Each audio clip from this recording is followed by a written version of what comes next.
देखिए बेटा जी, ये इसके पहले वाले लेक्चर में अपन ने माइटोकॉन्ड्रिया को डिस्कस कर लिया है।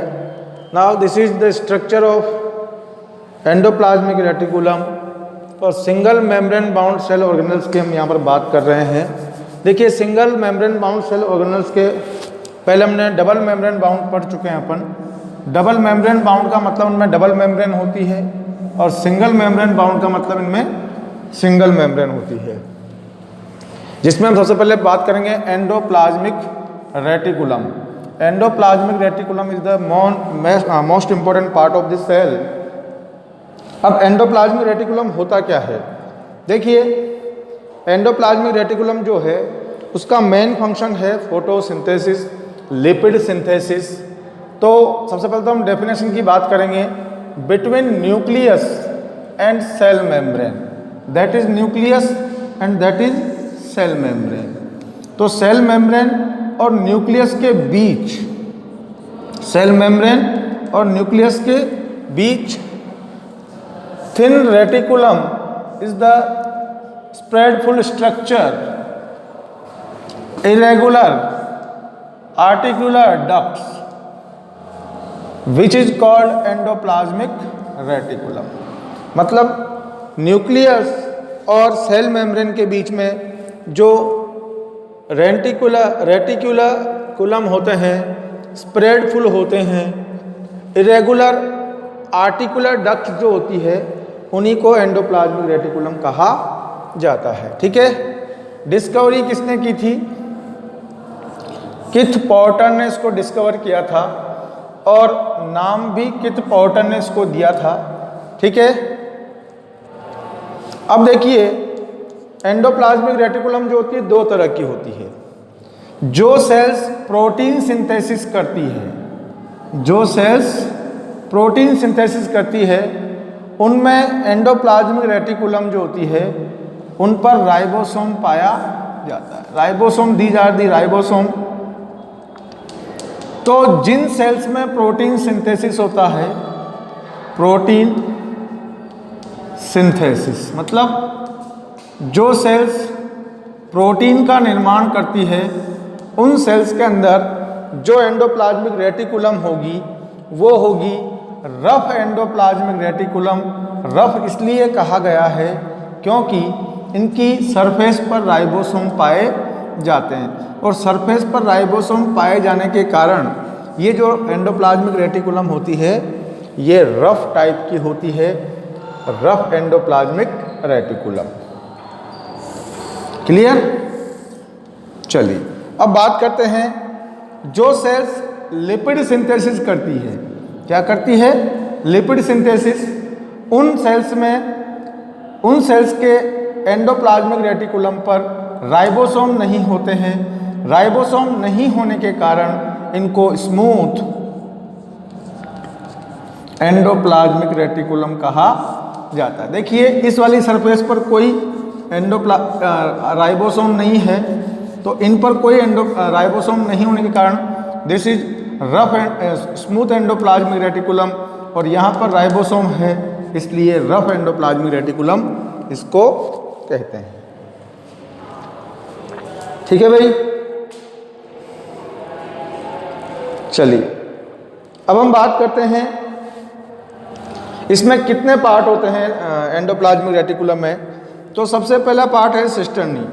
सिस्टर्नी जो है long thin branchless tubular structure.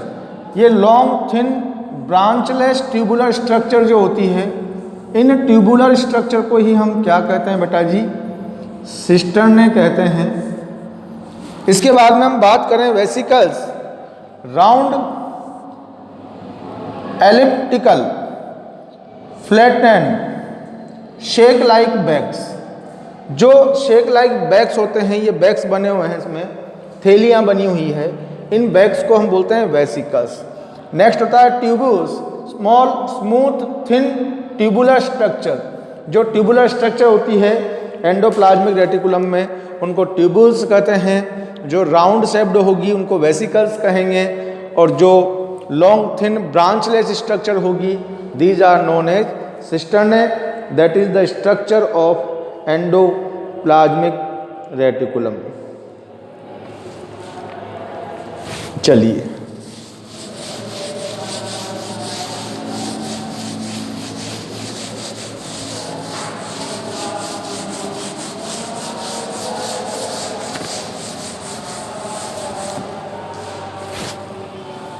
अब हम बात करते हैं कि membrane of ER is consist by protein and lipid. Protein और लिपिड से कंसिस्ट होती है एंडोप्लाज्मिक रेटिकुलम की सेल मेम्ब्रेन। ठीक है भाई।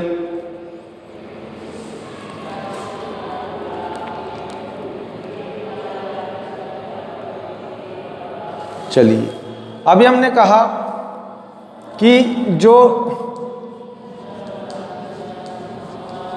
रफ एंडोप्लाज्मिक रेटिकुलम होती है इस पर क्या अटैच होते हैं? राइबोसोम। ठीक है, ribosome attached with ER with the help of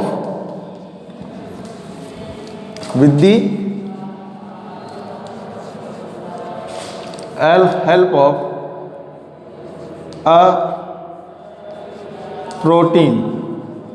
तो जो राइबोसोम एंडोप्लाज्मिक रेटिकुलम पर अटैच होंगे वो किसके हेल्प से, कौन सी प्रोटीन के हेल्प से अटैच होंगे? Ribophorin.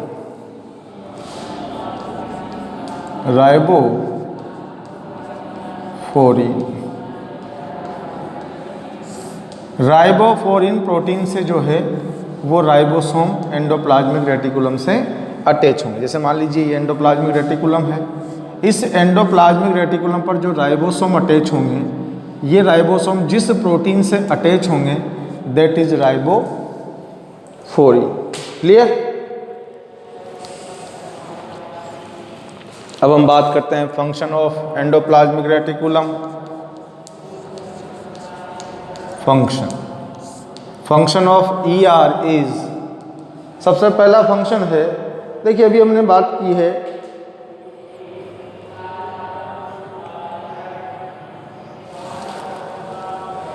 It is provide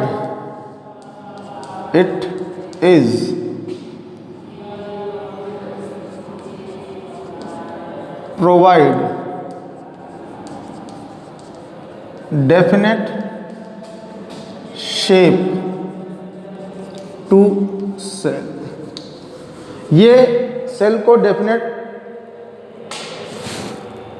shape provide करती हैं।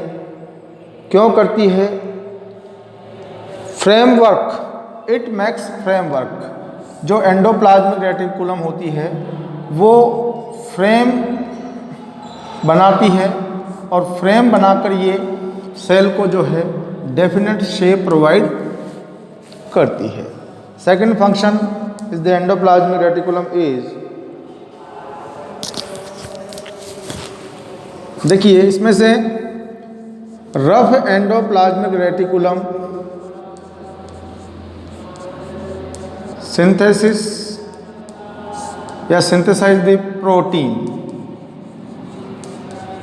प्रोटीन सिंथेसिस का काम भी रफ एंडोप्लाज्मिक रेटिकुलम करता है और लिपिड सिंथेसिस जो है वो स्मूथ एंडोप्लाज्मिक रेटिकुलम करता है। दोनों का अलग अलग फंक्शन है। तो जो रफ एंडोप्लाज्मिक रेटिकुलम होती है वो तो प्रोटीन सिंथेसिस करती है और जो स्मूथ एंडोप्लाज्मिक रेटिकुलम होती है वो लिपिड को सिंथेसाइज करती है। ठीक है। इसके अलावा स्मूथ एंडोप्लाज्मिक रेटिकुलम लिपिड के अलावा ग्लाइकोजन को सिंथेसाइज करती है। ठीक है। ग्लाइकोजन के अलावा हॉर्मोन्स को और स्टेरॉइड्स को, हॉर्मोन्स एंड स्टेरॉइड्स।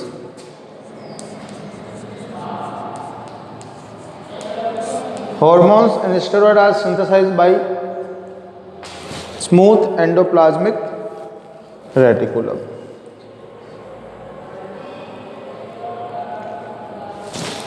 चलिए, फोर्थ है इट प्रोवाइड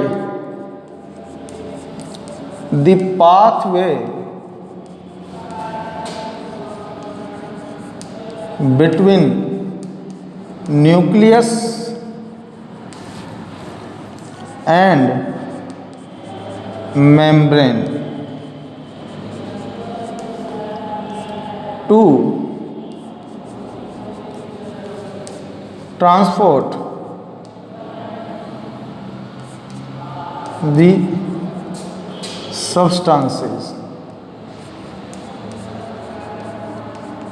substances को ट्रांसपोर्ट करने के लिए पाथवे प्रोवाइड करती है सेल को, सो दैट सेल मेम्ब्रेन से कोई भी सब्सटेंसेस जो है वो इजीली न्यूक्लियस तक ट्रांसफ़र हो सके। तो ये हो गया बेटा जी आपके एंडोप्लाज्मिक रेटिकुलम और माइटोकॉन्ड्रिया और लिपिड। नेक्स्ट क्लास में हम नेक्स्ट सेल ऑर्गेनल लेंगे गोल्जी बॉडी। Thank you.